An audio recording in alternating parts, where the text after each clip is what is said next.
こんにちは、橋本姉妹です。私たちは怒っているとき、好きに車を投げます。そして医者が私たちを悩ませたら、私たちは彼を木と巣箱に変えます。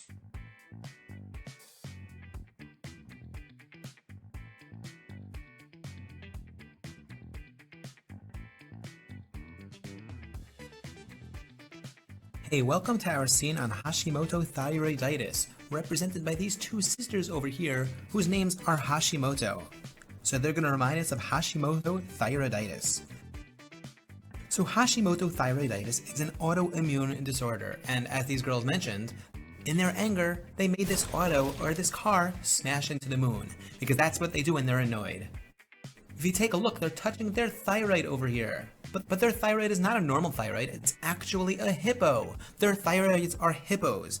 This helps us remember the hypothyroidism seen in Hashimoto thyroiditis. In fact, it's the most common cause of hypothyroidism in iodine-sufficient regions. Now, there are 2 points that we need to be aware of that may be confusing.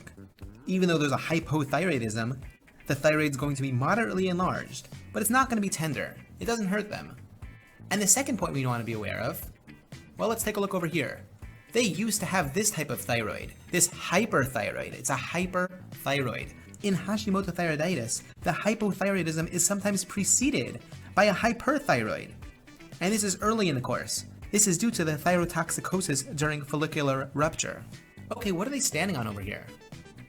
Well, one is standing on this thyroglobulin.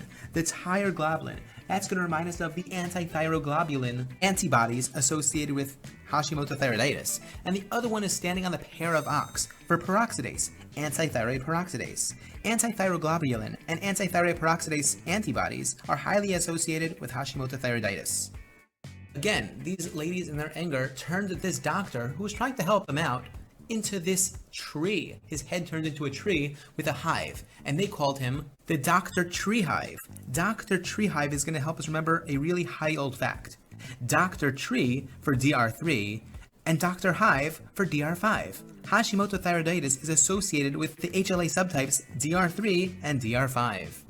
And you might have noticed that in this doctor's pocket over here, there's actually this lymph node with the foam. Lymph node with foam for lymphoma. Hashimoto thyroiditis leads to an increased risk of lymphoma, and specifically non-Hodgkin lymphoma. And the reason why we have the B floating over here right around the lymph node is to help us remember that it's typically of B cell origin. Okay, let's end off the scene with some histology over here. So these ladies like to have these frames on the wall of these histologic pictures of Hashimoto thyroiditis. On top, we see this arm coming out of the wall. It's trying to hurl something, it's trying to throw it, it's trying to hurl it. This is going to help us remember the Hürthl cells seen on histology. These cells line atrophied colloid bodies and have eosinophilic granular cytoplasm along with metaplasia. And over here we see another histologic picture which is highly associated with Hashimoto thyroiditis, and that's the lymphoid aggregates with the germinal centers. These can be seen on histologic examination of patients with this disease. Okay, I hope you enjoyed this scene on Hashimoto thyroiditis. Take care.